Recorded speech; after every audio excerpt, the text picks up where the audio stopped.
ಓಂ ನಮಃ ಶಿವಾಯ. ಏ ಶಂಭು, ಏ ಶಂಕರ, ಏ ದೇವ, ಶ್ರೀಮನ್ ಮಹಾದೇವ, ಈ ಮಾನವನು ತಾಯಿಯ ಗರ್ಭದಿಂದ ಬರಬೇಕಾದರೆ ಬರೇ ಬರ್ತದೆ. ಈ ಮಾನವನು ತಾಯಿಯ ಗರ್ಭದಿಂದ ಬರಬೇಕಾದರೆ ಬರೇ ಬರ್ತದೆ.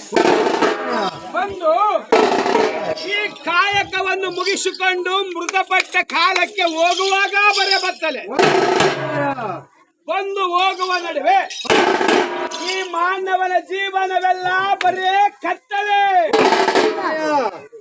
ಇದರ ಅರ್ಥವನ್ನು ಹೇಳುವೆನು. ಸರ್ವ ಸದ್ಭಕ್ತ ಶರಣ ಶರಣಿಯರೆಲ್ಲ ರತ್ತೆತ್ತಾಗಲದೆ ಇತ್ತಗಡೆ ಬಹು ಶಾಂತಿಯಿಂದ ಕೇಳಬೇಕು. ಈ ಒಡಪನ್ನು ಕೇಳಿ ನೀವೆಲ್ಲರೂ ಹರಿದು ಶರಣರಾಗಬೇಕು. ಒಡಪನ್ನು ಕೇಳಿ ಮರೆತು ಮಾನವರಾಗಬೇಡಿರಿ.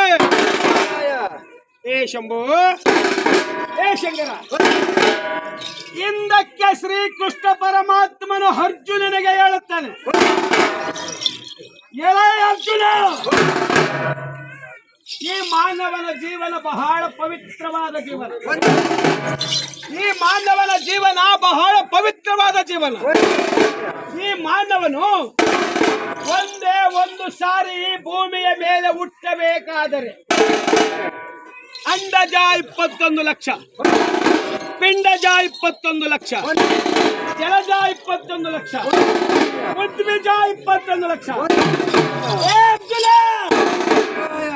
ಅಂಡಜ ಎಂದರೆ ಮೊಟ್ಟೆಯಿಂದ ಹುಟ್ಟಿದಂತ 21 ಲಕ್ಷ ಜೀವರಾಶಿಗಳು. ಪಿಂಡಜ ಎಂದರೆ ಅಗೋ ಗರ್ಭಿಣಿಯಿಂದ ಹುಟ್ಟಿದಂತ 21 ಲಕ್ಷ ಜೀವರಾಶಿಗಳು. ಜಲಜ ಎಂದರೆ ಈ ನೀರಿನಿಂದ ಹುಟ್ಟಿದಂತ 21 ಲಕ್ಷ ಜೀವರಾಶಿಗಳು. ಪೃಥ್ವಿಜ ಎಂದರೆ ಈ ಭೂಮಿಯಿಂದ ಹುಟ್ಟಿದಂತ 21 ಲಕ್ಷ ಜೀವರಾಶಿಗಳು. ಇಂದು 84 ಲಕ್ಷ ಜೀವರಾಶಿ ಒಳಗೆ ಈ ಮಾನವನು